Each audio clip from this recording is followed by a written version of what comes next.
Hi, welcome to Pretty and Blunt. My name's Megan if you're new here, and if you're not, welcome back. In today's episode, we are going down the rabbit hole, diving into the first of many conspiracy theories that I want to talk about on this podcast, cloning and MK Ultra.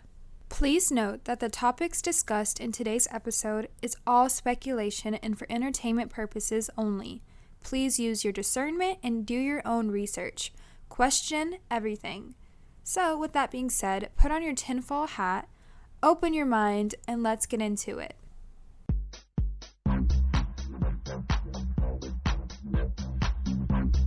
What is the cloning conspiracy theory? The theory goes on to say that allegedly celebrities sign over their soul to the Illuminati in exchange for instant A-list fame and fortune, hence the phrase, selling your soul. If your ultimate goal is to be famous, then you're gonna do a lot to get there, like sign your name in blood in a contract with the devil. I kind of sang about, what was going on in my life at 15, and that's how I got introduced to the music industry. I swear I wanted to be like the Amy Grant of music, but it didn't work out, and so I sold my soul to the devil. Well, needless to say, sold my soul. If I can go back, I never would have rapped. I sold my soul to the devil, I'll never get it back. I just want to leave. I sold my soul to the devil. I know it's a crappy deal.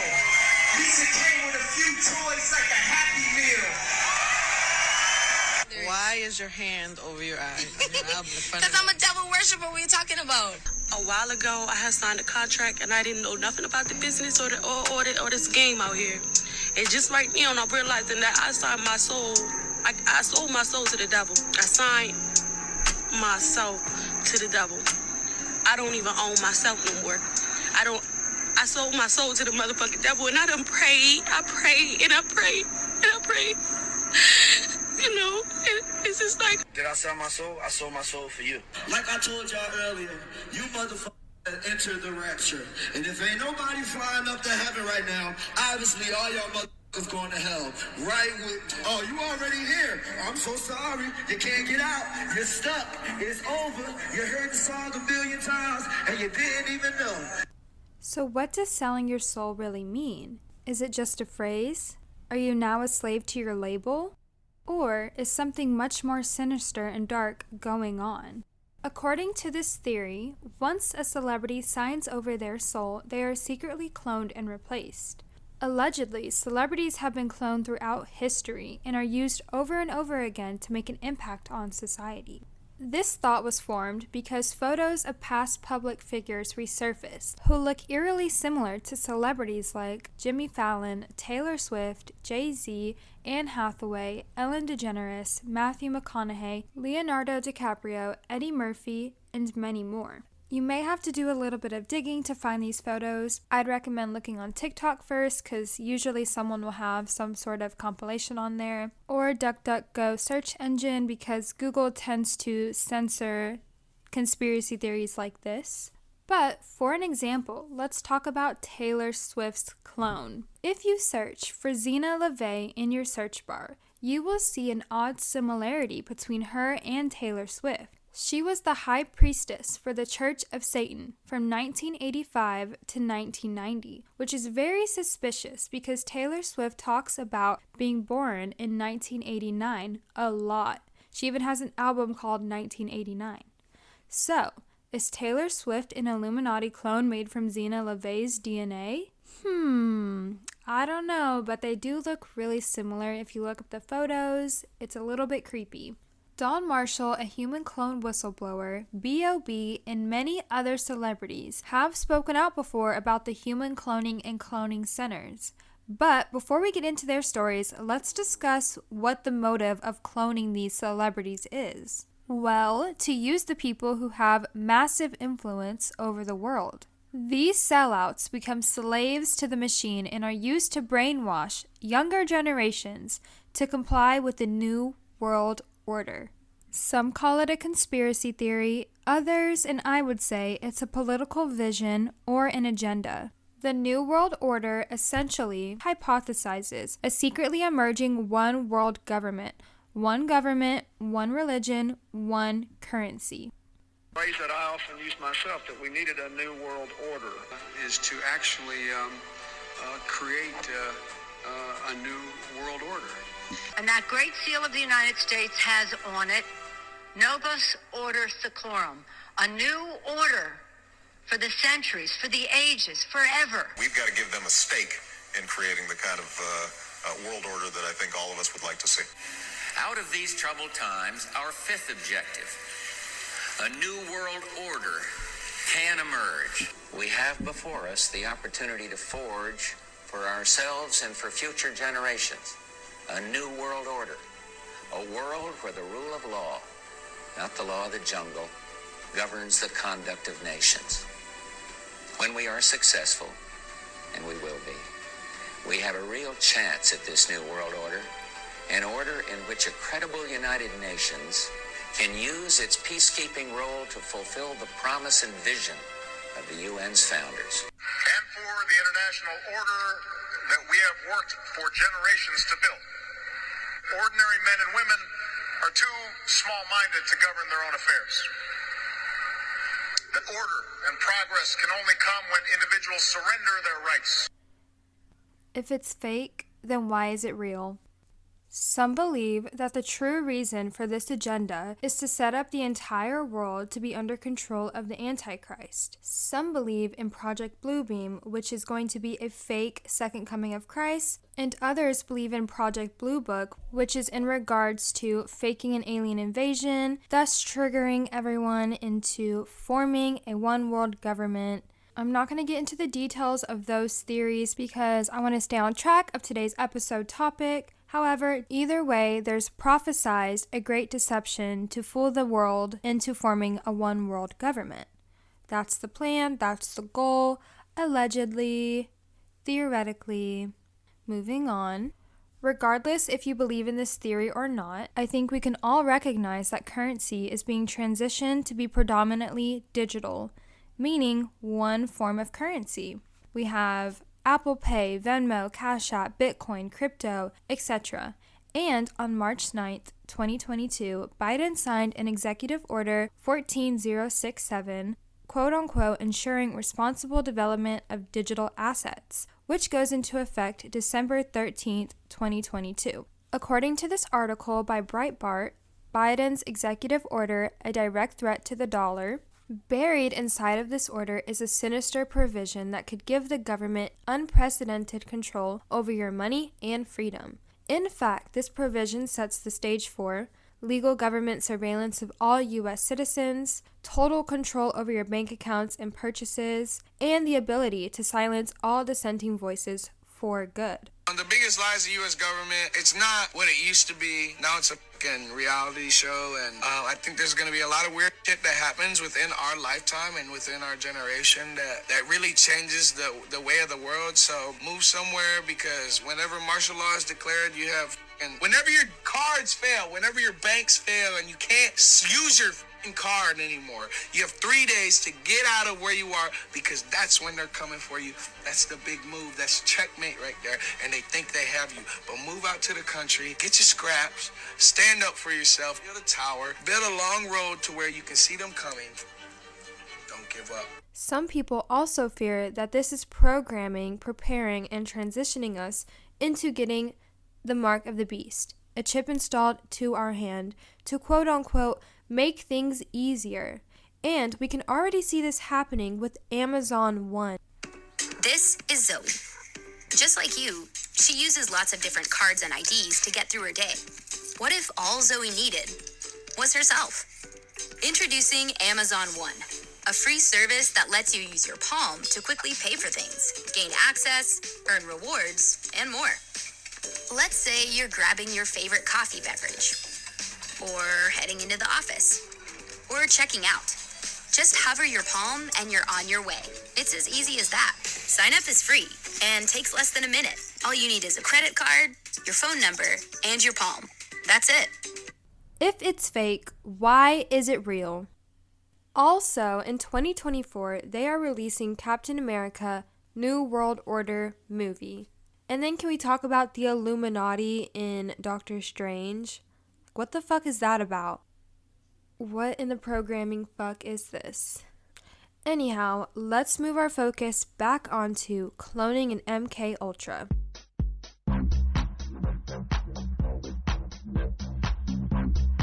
Let's start off with Donald Marshall, a human clone whistleblower who wrote an anonymous Facebook post back in 2011, exposing the elite cloning program in underground cloning centers.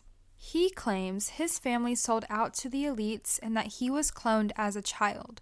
He also claims every night when he falls asleep, he wakes up at the cloning center through REM-driven consciousness transfer, which is used to transfer one's individual consciousness during the natural REM cycle of sleep into an identical clone located at a cloning center many miles away. Marshall explains that when he goes to bed at night, his consciousness is stolen from him while he sleeps, and is held hostage until his real body wakes up. He claims that this consciousness transfer happens almost every night, even though his real body never leaves the room and continues to sleep through the night. Once his real body eventually wakes up, however, his clone's body drops limp.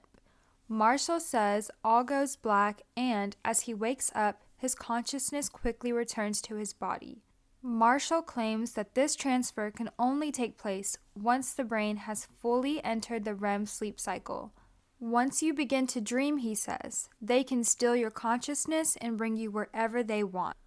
According to Marshall, elite scientists have been manipulating memory for decades and have the ability to turn on and off access to a memory with just the push of a button.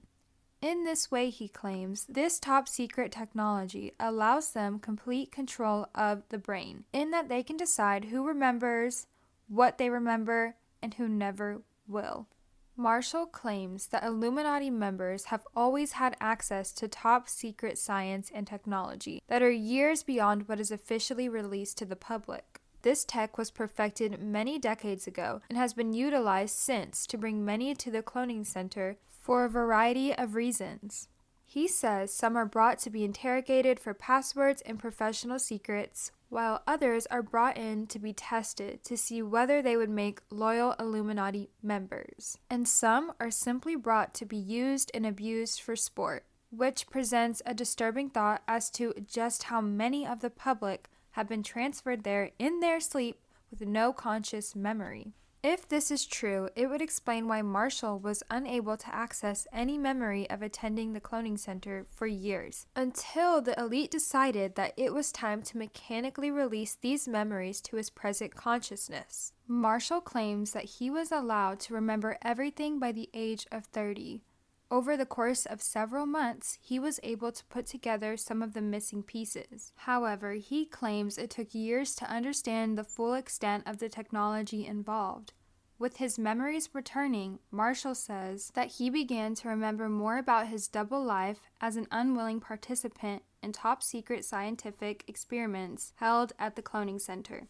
He explains that while members within this elite club enjoy access to unlimited opportunities, in exchange, they must agree to participate in secret meetings held nightly in deep underground military bases on highly restricted property. There, they utilize top-secret cloning technology to meet as clones during their dream state to discuss and plan future events while the rest of us sleep.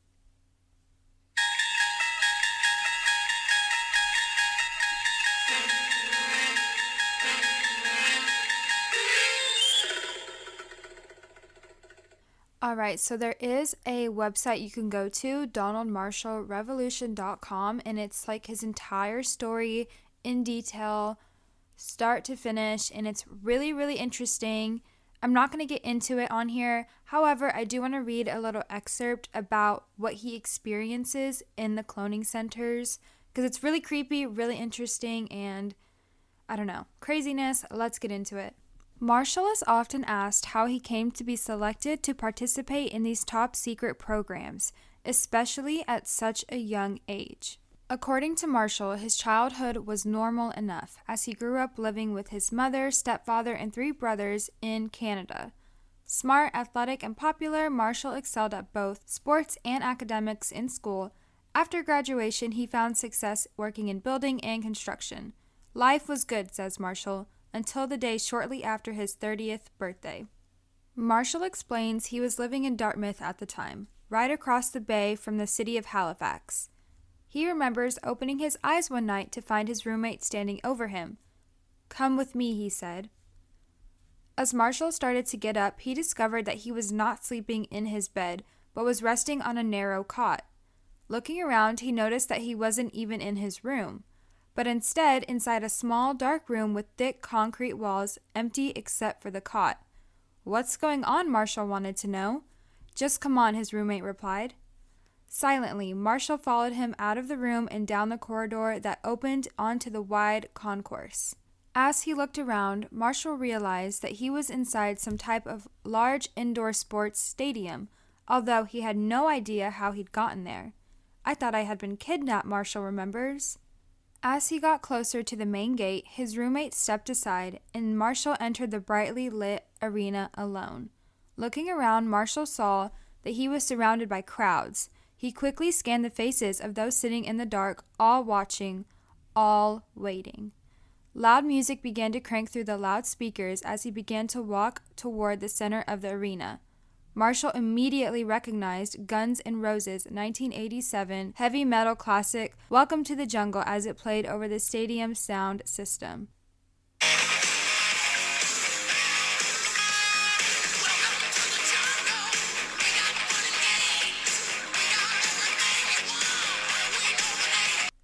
"I am so dead," Marshall thought, as he sensed a silent threat from those gathered, as if all had arrived to witness some sort of blood sport with his murder served as their entertainment. "Well," he thought to himself, "if they think I'm going to cry and beg for my life, screw it." Marshall figured that if he wasn't going to get out of there alive anyway, he might as well give them what they came for. Showing off his rock star moves, Marshall began jumping, thrashing, grinding, and headbanging as he shredded the strings of his air guitar, screaming, "Welcome to the jungle, we've got fun and games. He sings a song. As soon as he began to sing, though, the music abruptly stopped. "You remember, don't you?" someone called out. "I remember nothing. Why am I here? Where am I?" "You don't remember anything?" "No, I don't," Marshall said. "I don't know why I'm here. You must have me confused with someone else. Look," he said, "if you're going to kill me, just do it and get on with it. I've seen your faces. I'm not getting out of here." "You're not going to die," they answered. "You're just going to wake back up in your bed." Marshall says that next they told him that he was very special, and then all went black. When he opened his eyes, Marshall found himself back in bed with his heart pounding and mind racing. What was that, he thought? Had he just been dreaming? It felt too real to be a dream. But if it wasn't a dream, what was it? I'm kind of skimming through this, so it's not word to word, but you can go look it up yourself if you really want to get into it. But next part. As more memories returned, Marshall says he would jolt awake at night with searing chest pain, his heart gripped in spasms, as his body re-experienced the trauma from the events that took place there. It was always the same place, he recalled. The same big sports arena filled with crowds watching as different people hurt him in different ways. He remembers that he would wake up in crushing pain with his heart pounding and body shaking, trying to breathe as new memories began to surface. He worried that one day his heart would fail and wouldn't make it. He decided that he had to do something to shut this place down. Whatever it was, wherever it was, this just had to stop. Marshall decided to start with the police. One morning, he went to the police headquarters in downtown Halifax in order to make a public report. He tried to explain to the officers that when he goes to sleep at night, he pops up in this other dimension, that there were lots of other people there too, doing terrible things to others, and that something has got to be done about it. Marshall said the police just told him to go home, suggesting, though, that he might want to go to the ER to get himself checked out by a doctor. From there, Marshall contacted Canadian Intelligence and visited the regional headquarters for the CSIS, located downtown. Marshall says he approached the two officers in charge, telling them that he had to tell them something, and began again, saying that when he goes to sleep at night, somehow he is taken to another dimension or something, where the people hurt him and hurt others, and that this needs to be investigated and stopped. "You want me to police another dimension?" the officer replied. Then Marshall says 2 psychologists, both female, stepped out from a nearby office. They introduced themselves and said they wanted to talk to him. At first, they expressed concern for him and began to ask him many questions about his dreams. Next, they encouraged Marshall to check himself into a psychiatric ward right away for a full evaluation in order to get help with these disturbing dreams. Instead, he walked out, his mind racing. Somehow they knew that I was coming, Marshall thought. He surmised that they planned on getting him locked up in some mental ward so that they could dispose of him later. Where would he go now, he wondered. That night, when Marshall fell asleep, he opened his eyes to find himself back at the same arena, standing in the center of the dirt pit with a full crowd in attendance. 2 men approached him and immediately began taking turns punching him, laughing and showing off for those watching. Marshall said they looked exactly like the 2 CSIS officers he had met earlier that day. Marshall says that he was somehow disabled and unable to move, fight back, or even block their blows. They continued to pound and kick Marshall until he fell in the dirt, bloody and broken. "Don't contact us again," they warned him. "Oh, I'm going to tell everybody about this place," Marshall answered. Then all went black, and Marshall woke up to find himself back in bed, his head swirling with questions. What was going on here? How could he report this to the police when the police are there too? They are the police. Just how far does this go anyway? Frantic, he made a 3 a.m. telephone call to his father. "Dad, help me," Marshall said. "I'm trapped in some weird zone in some other dimension or something. I don't know what's going on. People are hurting me there. I think my heart is going to blow up." "I know what you're talking about," his father replied. "I know all about it, but I can't talk about it," and hung up. Marshall was left on his own with more questions than answers. What do I do now? Where can I go for help? Okay, now I'm going to skip to the part where he talks about his family's involvement because I thought that was really interesting. Let's get into that.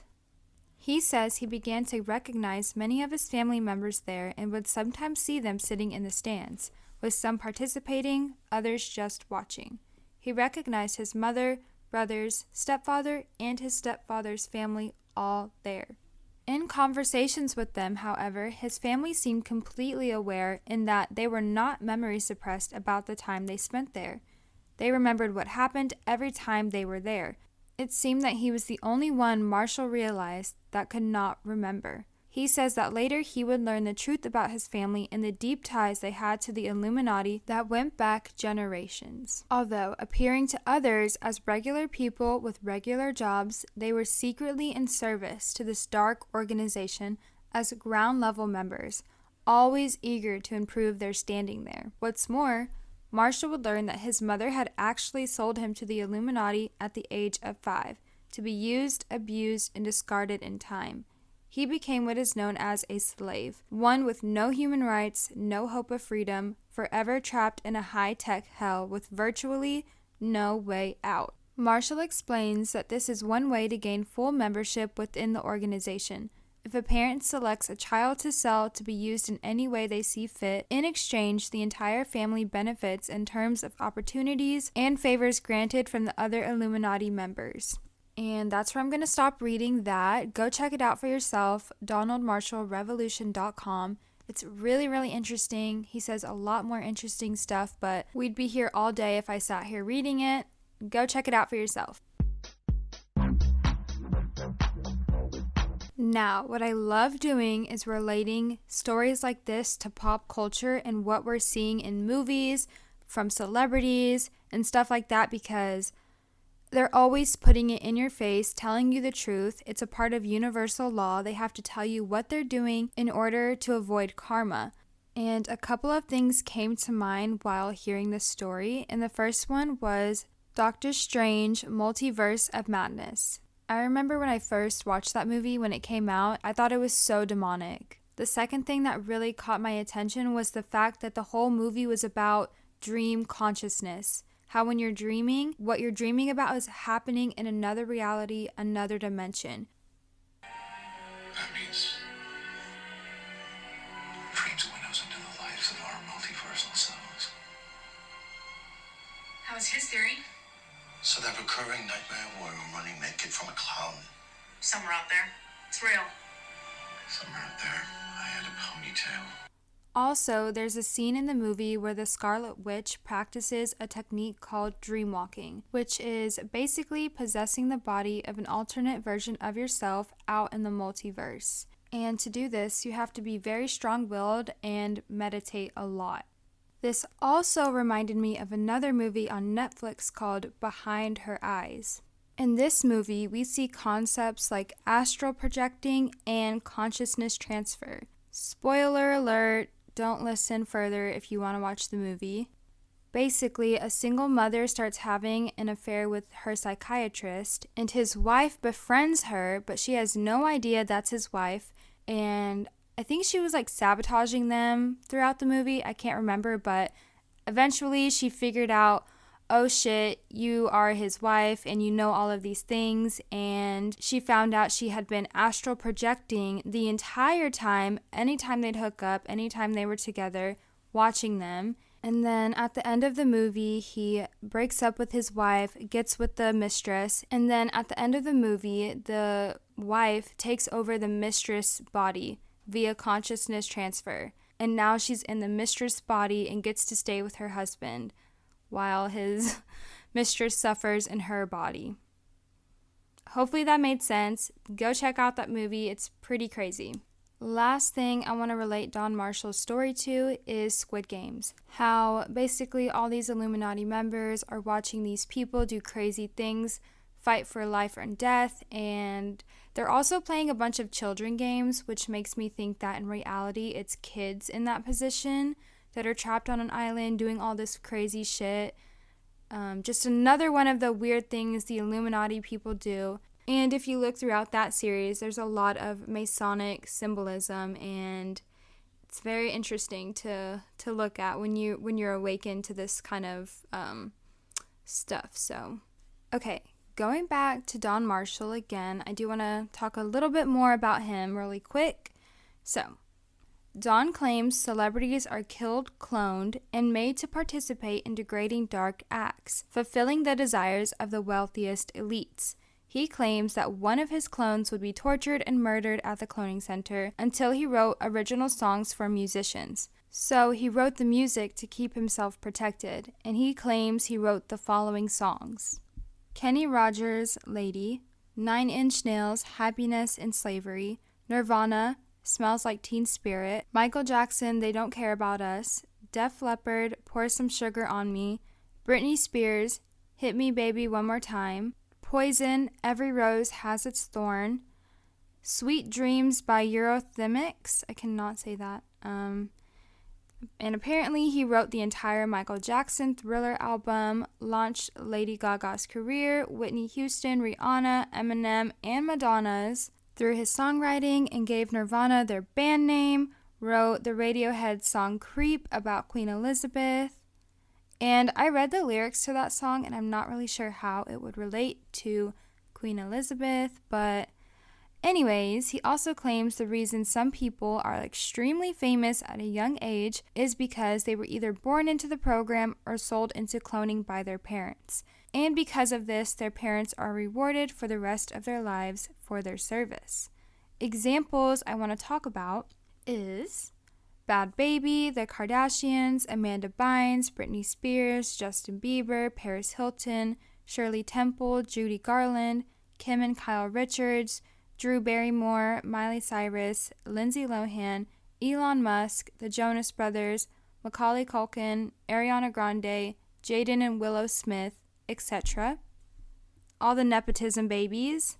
Now, this led me down the rabbit hole of MK Ultra, so let's talk about that and how it's used to control and puppeteer some of your faves.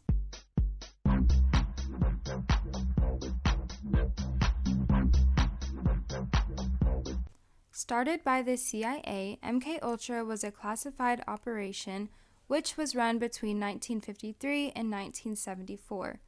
One of the original purposes of this operation was to create a total mind-controlled slave that would obediently follow the orders of his or her programmer, aka handler.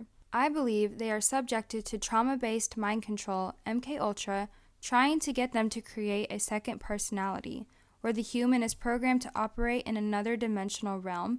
This happens by being possessed, which includes alternate personalities, also known as alters, and we've seen examples of this in our favorite celebrities like Beyonce with Sasha Fierce, Megan Thee Stallion with Tina Snow, Nicki Minaj with Roman, Eminem with Slim Shady, etc. She's fearless.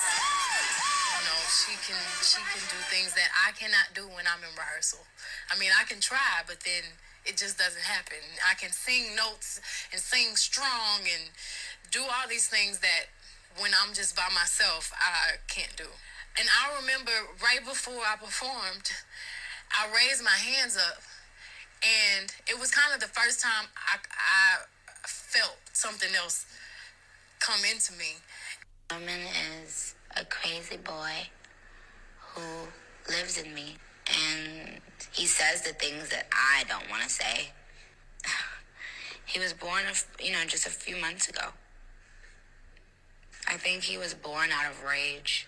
He was conceived in rage, so he bashes everyone. He threatens to beat people. He's violent. He wants to be blamed. I ask him to leave, but he can't. He's here for a reason. After MKUltra was declassified in 1974, it was supposedly officially terminated. However, it has been speculated that it has been recontinued under a different name, Project Monarch. One of the main differences between the two is that while MKUltra targets adult victims, Monarch targets children, some young as newborn babies. Victims are typically dosed with mind-altering drugs such as LSD and are treated to a variety of torture techniques, including physical, sexual, and psychological. The objective is to create multiple personalities through the trauma, which can then ultimately be triggered by a single hand gesture, word, or phrase. Once triggered, these alters must perform duties assigned to them by their handler. I was going to add this clip in, but I don't even remember which rapper it was or what interview it was, but there's a video out there of one of these 90s rappers talking, kind of exposing some things, and his rapper friend is sitting next to him, and he keeps saying a certain phrase under his breath over and over again, trying to get his friend to stop, and it was really creepy, and it kind of goes into what's being said. So, if it's fake, why is it real?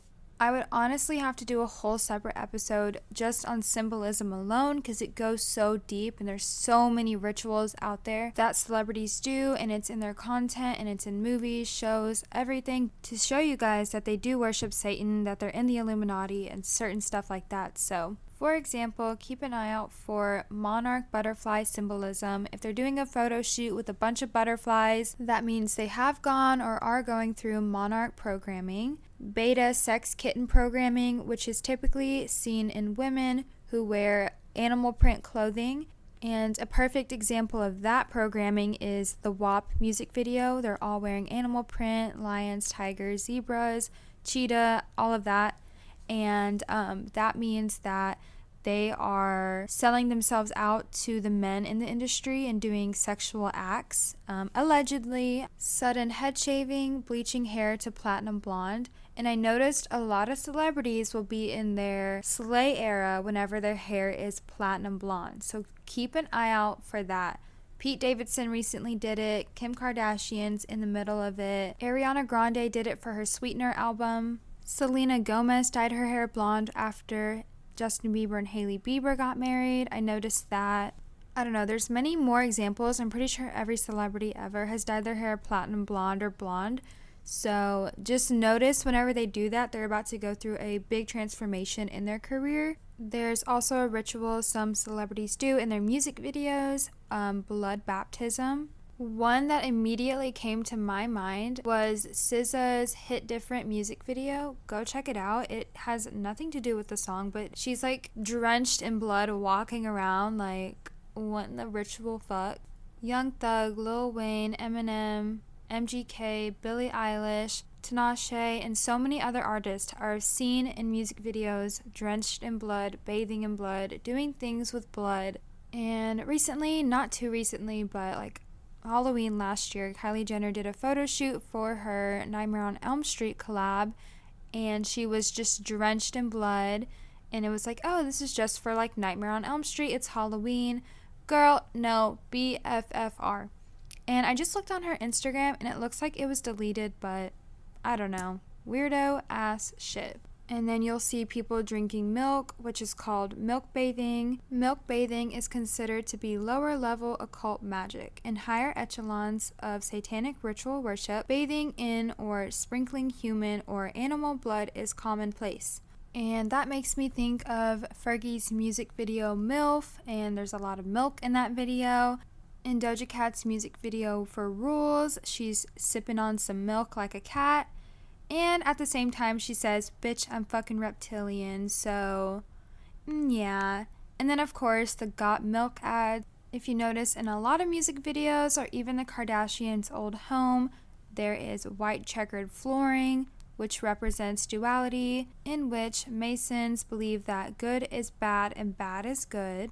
Another one is mirror symbolism, where you'll see a cracked or shattered mirror. An example that came to mind is the cover for Multiverse of Madness, Doctor Strange 2. And then, of course, we have all the fucking weird hand symbolism.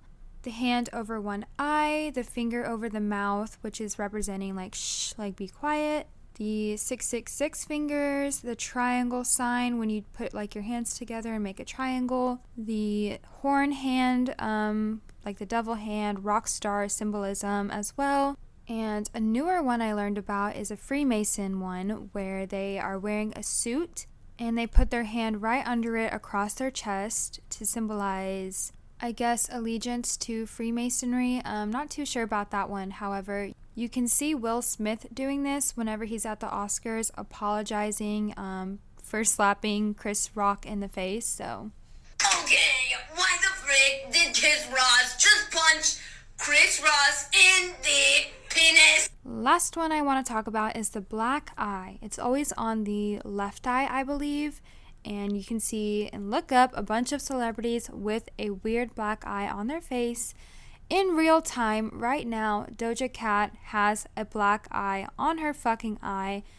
And apparently this means that they attach a chip through your eye, attaching it to your brain as another form of control. I think that's what that means. And it's crazy that in real time, we actually see Doja Cat going through this at the moment. She recently walked a red carpet and she had a black eye. Her hair is blonde and it's shaved, and she just looks really MK Ultra'd out at the moment.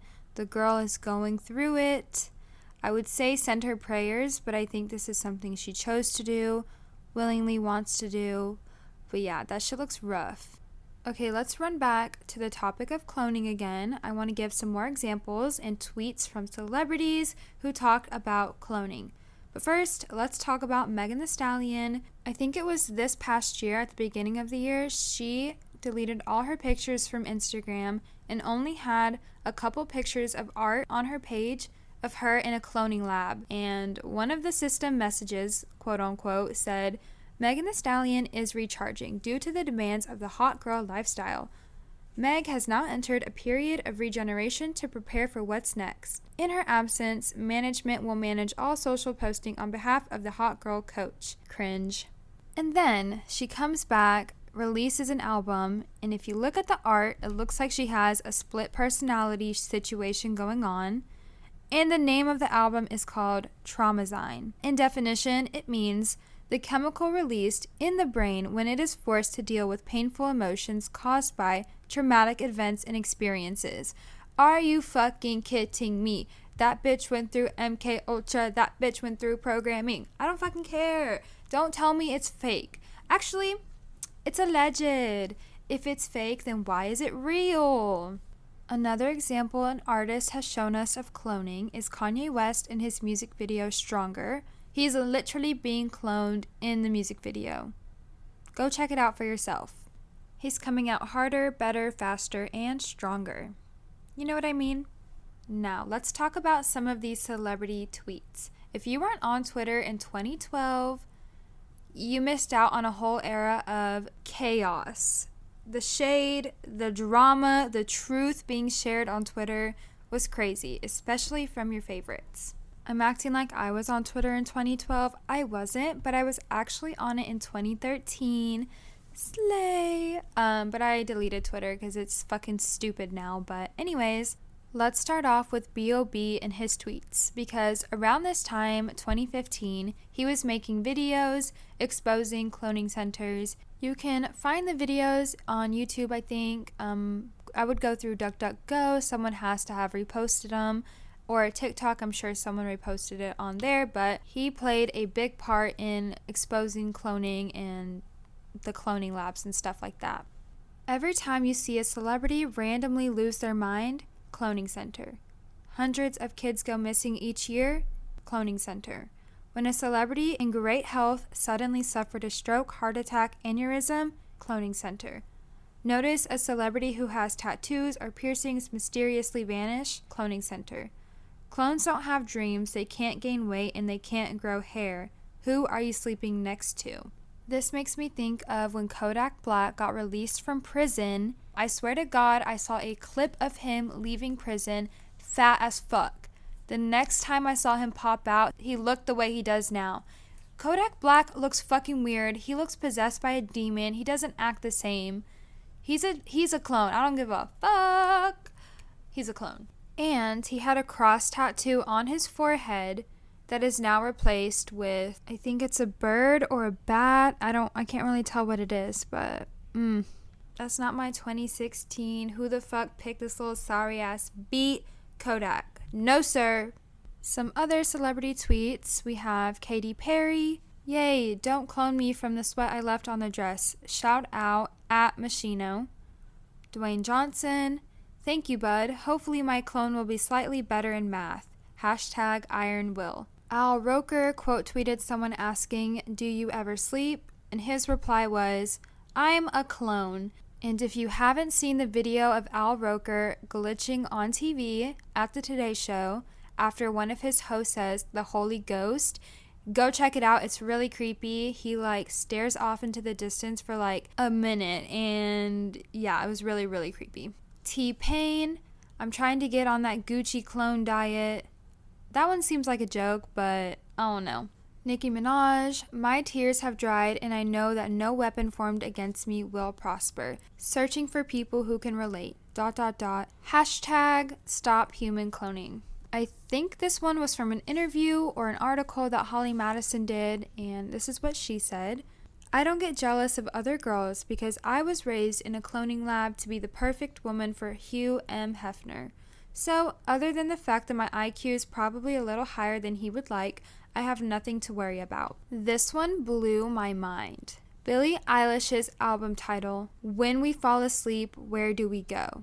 I always pondered on that album title, and it all just makes sense now. I don't know. That one had me shook. And if you aren't aware, Billie Eilish is satanic and evil and dark as fuck. She has a lot of demonic imagery in her music videos and throughout her music, especially her first album. She talks about, selling her soul. She is plummeting from the sky onto earth like Satan does. She has her song, All Good Girls Go to Hell. Shut the fuck up.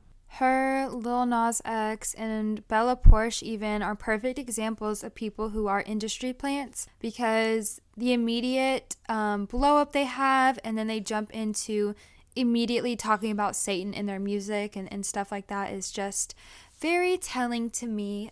We can talk about Britney Spears, and she has a music video called Break the Ice, and it's an animation of her breaking into a cloning center and destroying all of the clones in the tubes. And on December 30th, 2004, she made a surprise appearance at the radio station of LA's Kiss FM, where she independently released the demo of her new song, Mona Lisa. This song was supposed to be on her 5th album, Original Doll, but the album was never released. And this is how the chorus goes. She's the original, she's unforgettable. She wants you to know she's been cloned. It's kind of incredible, it's so unpredictable. She wants you to know she's been cloned. And whenever you go to Google and look up the lyrics to this song, instead of she's been cloned, it now says she's been gone. Really sus if you ask me. But now I'm just going to continue to go through and show you guys examples that celebrities have shown us, or they've told us that they've been cloned, or they mentioned something about cloning. So let's get into that. Tila Tequila claimed that she sold her soul to the cloning program for her reality show on MTV, A Shot of Love with Tila Tequila. Tila made the rounds on Conspiracy Podcast, discussing her experiences at the cloning center. That's just fucking with my program, darling, Queen Elizabeth, and the pedophilia ring, and the cloning centers. That's right, darling, the cloning centers. And talked about her relationship with Marshall. She used to go on rants on Twitter, for which she got banned. And here are some of her tweets she tweeted back in 2013. Oh, scary. So many celebs have been replaced. They were not compliant, so they were replaced with a clone to get the job done. If I stop tweeting today abruptly, it's because I was silenced by them. They're everywhere. They have literally infiltrated all of the earth. Nothing is true, and DiCaprio is a girl. Why do I kind of believe it? What the heck? I'm the only celeb not afraid of the others, so I speak the truth. That's how I got killed in 2012 and became a clone. Hillary Clinton is a clone. The real one got killed a long time ago. Fuck, I hope I'm not next. Oh wait, they already killed me in 2012. Back in 2016, Hillary Clinton was pronounced dead on ABC News, and apparently they had to end up retracting it because obviously she didn't die, air quotes, but maybe they found out she died and then immediately reported on it. However, that wasn't the narrative they wanted out there. You don't just make a mistake like that, you know what I mean? Especially regarding Hillary Clinton. No, but here is that clip. Evening, everyone. I'm Sandra Bookman. And I'm Joe Torres. We begin with the breaking news about Hillary Clinton's death. Hillary Clinton's doctor has just revealed the presidential candidate has been diagnosed with pneumonia. Okay, and I am reading the article that was written about the situation, and apparently the reporter meant to say health instead of death. I would say that maybe possibly is a reasonable mess up. However, death and health are obviously so different and hold such a different weight. So I don't know about that one. Anyways. After she came out about this, she had a brain aneurysm in 2012. Donald Marshall and Tila Tequila both said Bernie Mac was trying to come forward about cloning, and that's why he died. Hello, Phil Chupa here, and I'm just going to talk a little bit about what happened recently to me at cloning.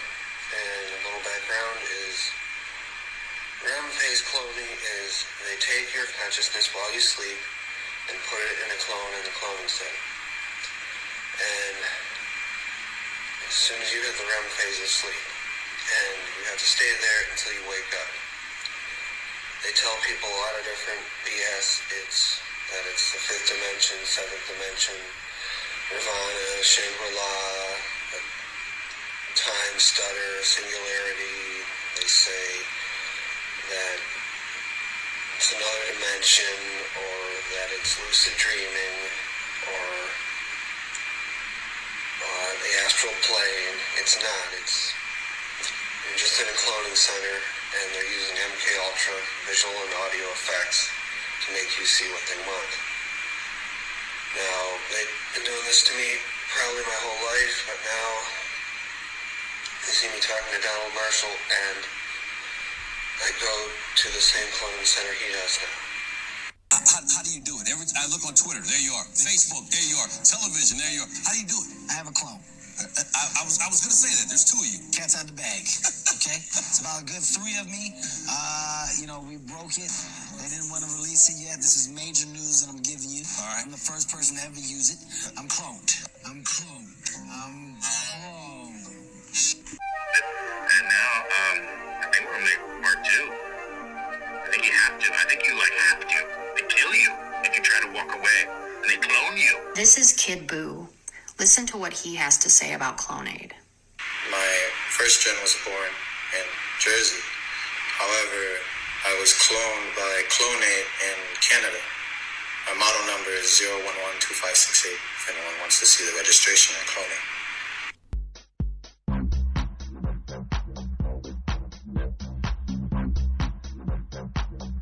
Well, guys, I'm going to stop there. I could go on for hours on hours. There's so much more we didn't even get into. However, I recommend you go do your own research, form your own thoughts, own opinions, and I hope that you learned something today. I hope I opened your third eye and gave you a new perspective on what to look for whenever your faves are posting their content, their music videos, and their songs. And use your discernment about who you're idolizing, because you have no idea what those people are doing behind closed doors or what their morals are, so anyways, this is the documentary I was inspired by. It is obviously been deleted and re-uploaded to many different YouTube platforms. I got lucky and found this one on DuckDuckGo. You can look it up as well. It is Cloning of People is Real, and it is on David Dickerson's YouTube account. He has 22 subscribers. It has 197 views, and it was posted a year ago, so it's like a good find. Maybe look on DuckDuckGo, cloning documentaries, but I gave you the guys' info, so check that out. I also would recommend you guys check out MK Ultra glitches and like strange behaviors, and see the compilation of stuff like that, because it's super creepy seeing some of these people glitch out and do weird shit. I obviously can't show you that on here, but let's see. Oh yeah, Shelby Elamack. I talk about her a lot on this podcast. I really, really love her content. You can look on her Instagram. I would highly recommend following her on there.